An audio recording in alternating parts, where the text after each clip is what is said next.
Demak, yo'llar ustozlar bunga doir ham demak attestatsiya jarayonimizda shunga o'xshash savollardan tushdi. Endi ayrimlari sal boshqacharoq chizmada, ayrimlari shartlarida salgina farq qiladi. Shunga doir misollarimizdan tushgan edi.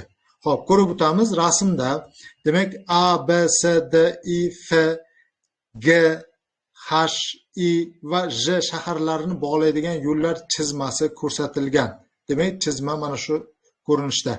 Har bir yo'lda faqat o'q bilan ko'rsatilgan bitta yo'nalishda harakat qilish mumkin. A shahardan J shaharga, mana A shahardan chiqib, J shaharga keluvchi va D shaharni kesib o'tib nechta turli yo'llar orqali borish mumkin deyapti.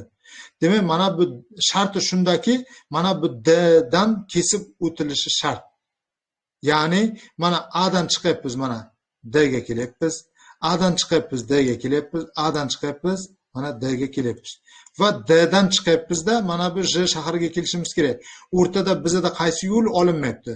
Mana bu yo'l va mana bu yo'l olinmayapti. E'tibor qiling, boshqa masalalarda D ishtirok etmasa, mana bu yo'llar ham hisoblanadi. Mana bu ikkita chizib qo'ygan yo'llarim ham hisoblanadi. Hozir mana shu ikkita yo'lni hisoblamasdan davom ettiramiz. Xo'p. E'tibor qiling, buni ikki xil usulda ishlashimiz mumkin. Demak, birinchi usulimiz A dan chiqyapti, B ga bitta yo'l kelyapti. B da endi bitta yo'l bormi? D ga bitta yo'l. A dan bitta yo'l. Mana A dan C ga kelyapti, bunga bitta yo'l va C dan D ga kelyapti, bitta yo'l. Demak, D dan chiquvchi yo'llarimiz umumiy nechta ekan? 3 ta. 1, 2, 3 ta. Demak, 3 ta D dan chiqyapti, G ga boradi mana 3 ta. D dan chiqib mana F ga keladi 3 ta. Endi Y dan G ga keladi 3 ta. D dan G ga keladi 3 ta. F dan G ga keladi 3 ta. Demak, jami 9 ta yo'l bor ekan. Endi mana bu yerda I dan F ga kelyapti 3 ta. Demak, chunki bunda 3 ta edi-ku. Demak, endi qarang. G dan H ga kelyapti 9 ta yo'l kelyapti. 9 ta yo'l. Endi qarang. Mana bu yerda G dan I ga kelyapti mana 9 ta yo'l.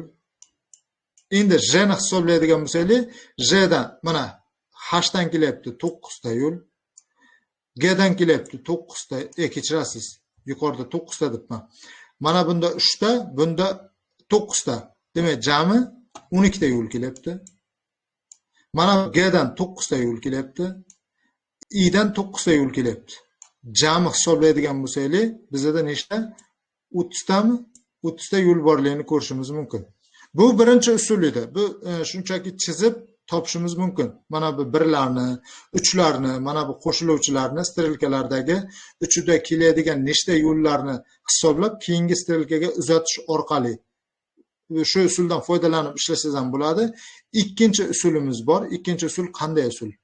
Ikkinchi usulni buni o'chirib, ikkinchi usulni ko'rsataman. Xo'p. Ikkinchi usulimiz, demak, e'tibor qiling, mana bu chizma olinmaydi. Mana bu chizma olinmaydi. Chunki D dan kesib o'tilish shart deyapti, mana qarang. D shaharini kesib o'tib deyapti. Endi yozaman, mana bu yerda A. A dan faqatgina bitta yo'l chiqadi. Keyingisi B. B ga keluvchi yo'lni qarang. Faqatgina ana A ni strelkasi kiryapti. A ni strelkasi kiryapti. A ni qiymati 1 ga teng. Keyingisi C. C ga keluvchi yo'l faqatgina A dan. A ni qo'yamiz. Demak, A ni qiymati 1 ga teng. Keyingisi mana D ni olamiz. D. D ga kiruvchi yo'llar qarang. B dan, A dan, C dan kelyapti. Yozamiz A plus B plus C teng. Uchalasini qiymatini qo'yamiz. A ni qiymati 1 ga teng. Qo'shilgan B ni qiymati 1 ga teng. Qo'shilgan C ni qiymati 1 ga teng. Teng bu 3 yig'indisi. Keyingisi I ga keladigan yo'l. E'tibor qiling, I ga keladigan yo'limiz faqatgina D dan. Mana bu B dan keladigan yo'lni olmaymiz, chunki B dan keladigan yo'l D ni kesib o'tmayapti. Shuning uchun chizib qo'ydim. Demak, bunga faqat d dan kelyapti. D ni qiymati nima edi? 3 edi. 3 ni qo'yamiz. Keyingisi pastdagi f ni olamiz. F ga keladigan yo'limiz faqatgina d dan, pastdagi s ni ola olmaymiz chunki d ni kesib o'tmayapti.